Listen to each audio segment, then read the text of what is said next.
Assalamualaikum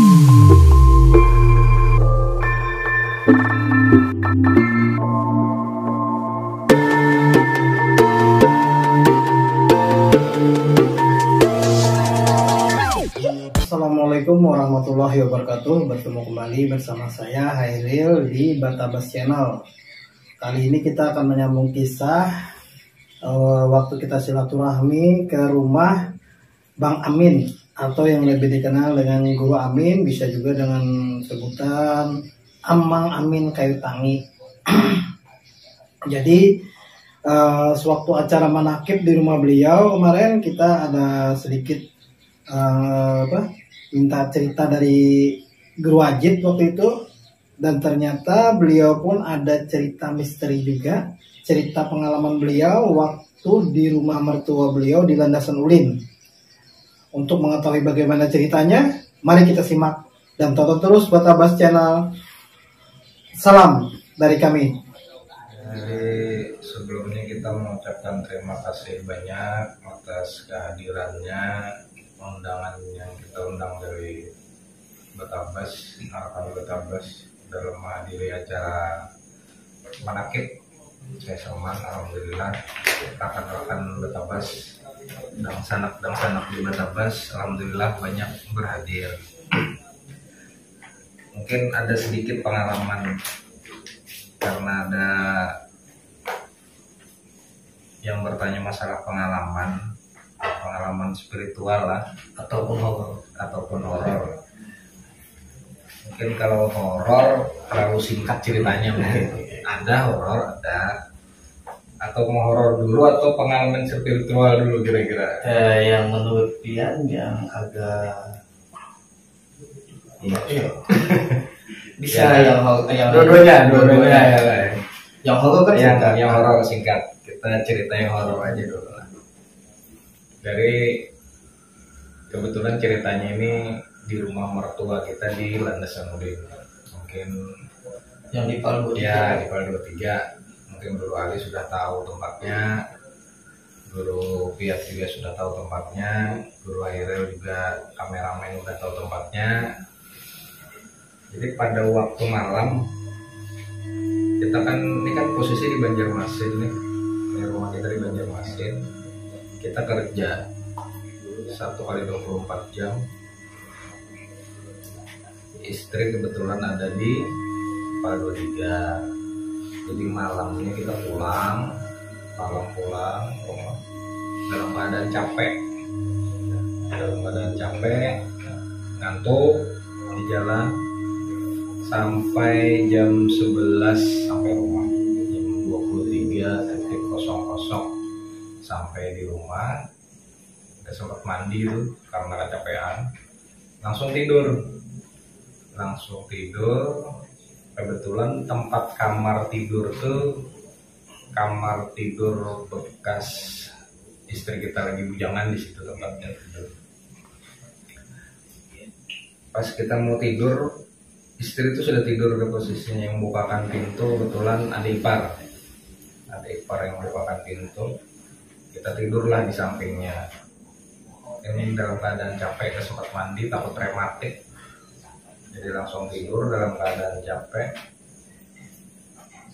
Tepat sekitar jam 1 atau jam 1 lewat dikit-dikit, kita merasakan kaki itu dingin. Apa nih dingin kaki? Kita cuekin aja kan. Kita tinggal tidur lagi karena udah kecapean. Yang kedua kalinya kaget, kok kayak ada yang narik sedikit kaki ada yang narik sedikit. Bangun lagi, posisi tidur tuh berpindah sedikit, tertarik.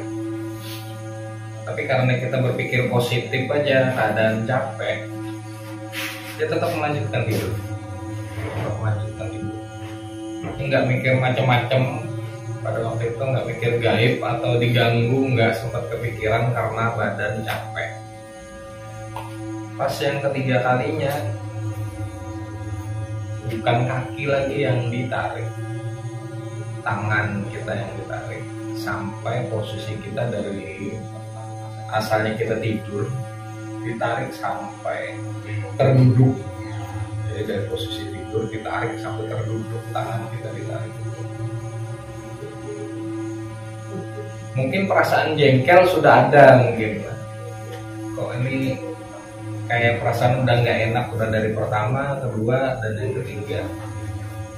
Tangan itu benar-benar terasa pegangan dari jin itu benar-benar terasa dan nyata, terasa. Cuman nggak kelihatan pada waktu itu, nggak kelihatan posisinya. Coba misalnya Mang Ali pegang tangan kita kayak narik, nah posisinya di sini, nah dia megangnya di sini, ditarik sampai kita bangun, sampai terbangun, sampai terduduk kayak gini, terduduk. Coba masih pegang, karena kita ada sedikit jengkel dan tahu itu perbuatan jin, dan kita kebetulan tahu itu perbuatan jin. Entah kenapa tangan kita ini refleks tangkap, dan kita merasa kalau jin itu tangkapannya, kita merasa benar-benar seperti ini posisinya, dan ini real, bukan cerita bohong. Jadi orang bilang kata-katanya barang siapa katanya kan melihat jin itu apa di dalam ayat-ayat itu dusta.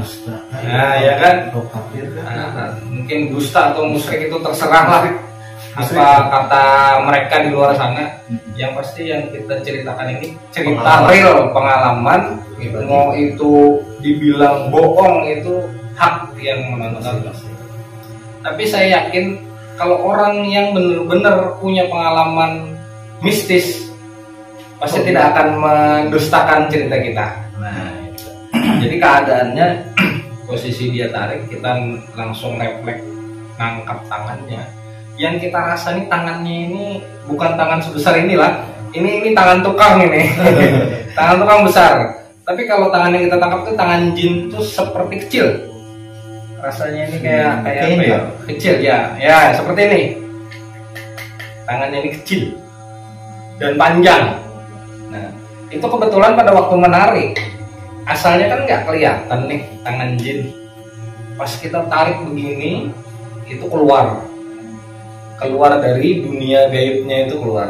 Jadi tangannya itu jadi nampak nyata dan kita melihat sendiri. Oh, jadi maksudnya ini dari alam sebelah, dia dimensi atas ya, kayak di sini dimensinya. Di waktu nyata, waktu kita tarik itu kelihatan tangannya, panjang, tangannya kecil seperti ini, dan tangannya itu seperti tangan orang nenek-nenek yang mau meninggal. Artinya kan kurus, nenek-nenek yang mau meninggal. Jadi tulang berlapis kulit aja.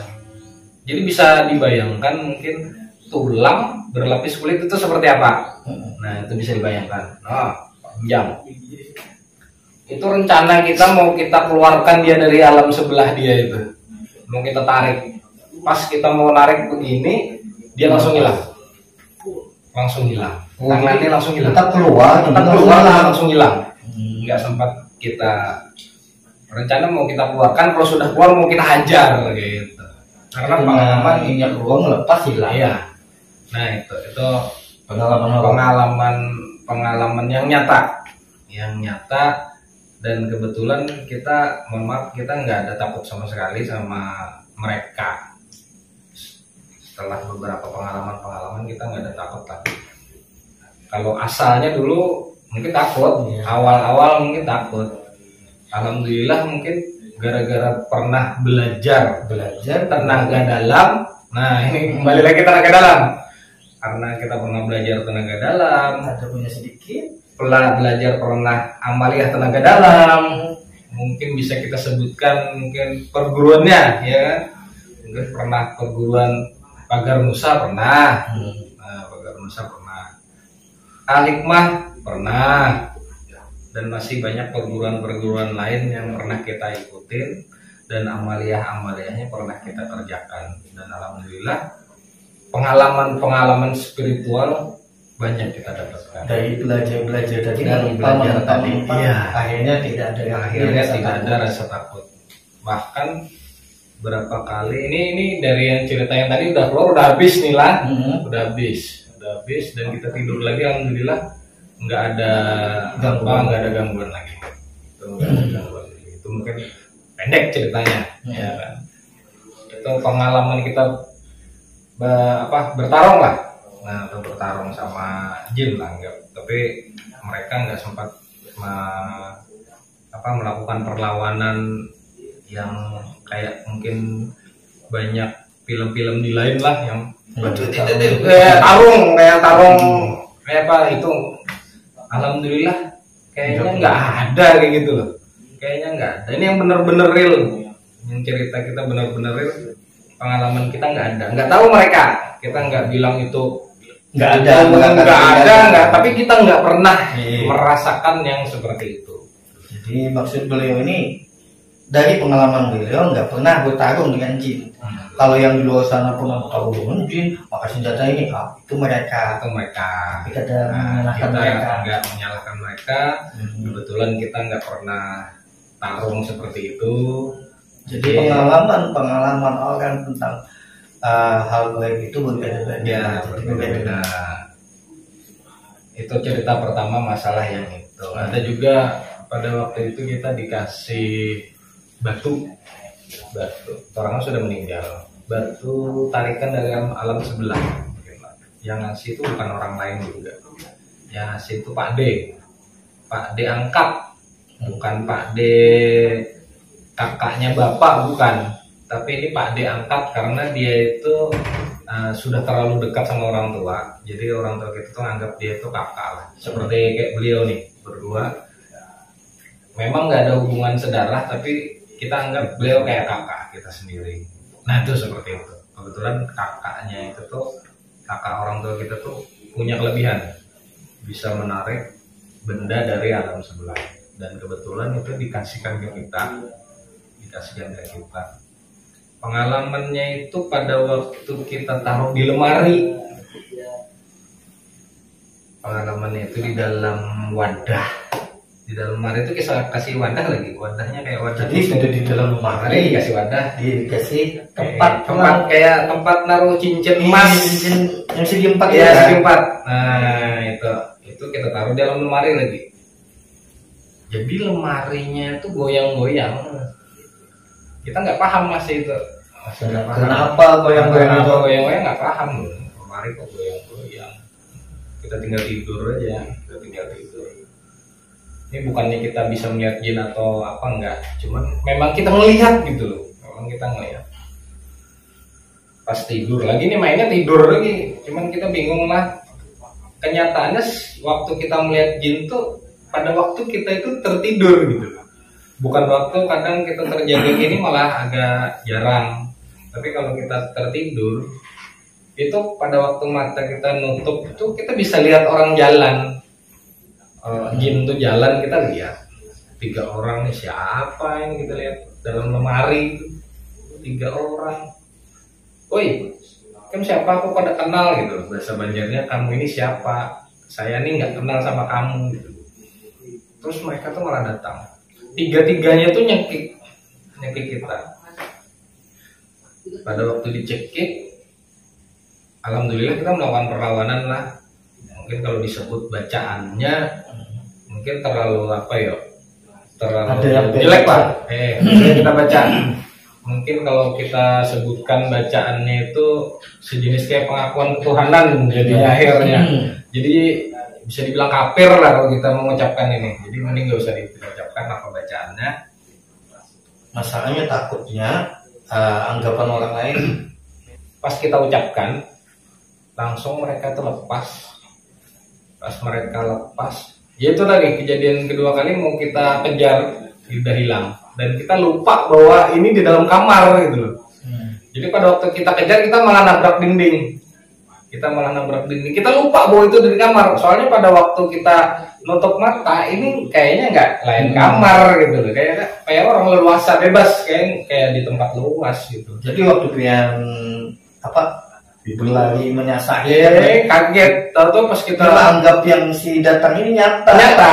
Dia udah tahu kok itu orang sebelah. Kita nggak nganggap bahwa itu jin. Itu yang tadi menabrak dinding. Iya. Jadi waktu kita pas dicekik, kita melakukan perlawanan, itu posisinya berdiri, bukan lagi berapa tahunnya ini enggak.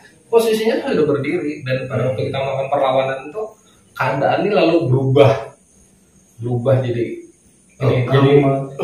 kamar. Kita nabrak dinding. Oh, jadi maksudnya di waktu yang dicekik ini kan masih berpajang, melepas, sampai berdiri, tapi masih tutup mata. Udah buka. Oh, sebenarnya udah buka. Dan mereka tuh langsung lari. Pada waktu kita kejar itu kita baru sadar bahwa ini dalam rumah. Oh, artinya mengejar itu langsung berdiri. Ya, langsung berdiri. Gitu loh. Dan kita pas itu sadar. Kita lihat ke lemari lagi. Dan kita buka lemari itu tadi. Kita buka lagi apa itu namanya yang batu tadi dari Pak D itu tadi kita keluarkan.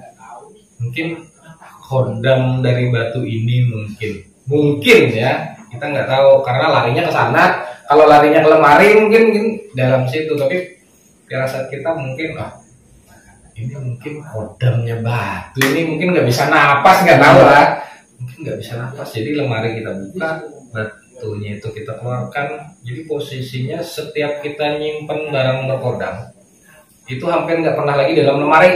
Nah, itu pengalaman kita. Mungkin perasaan aja lah, menganggap mereka itu mungkin dalam lemari sumpah, nggak mungkin lah. Jadi sementara itu alhamdulillah nggak pernah ada lagi yang barang-barang berkodam, keris, batu dari alam sebelah. Nggak pernah lagi yang model dalam lemari. Memang lagi ganggu, nggak tahu pernah nggak boleh dalam lemari, kita nggak tahu. Tapi pengalaman kayaknya menurut kita, cuman benar enggaknya mungkin masing-masing mungkin punya pendapat masing-masing. Sama. Oke. Itu cukup panjang atau perlu ditambah? Masih banyak. Kayaknya dari Guru Piat sama Guru Amin tadi udah cukup cerita dan pengalaman mereka berdua. Untuk itu jangan lupa subscribe, like, komen, dan share Batabas Channel. Salam melaksanakan. Assalamualaikum warahmatullahi wabarakatuh. Waalaikumsalam warahmatullahi wabarakatuh. Cukup dulu.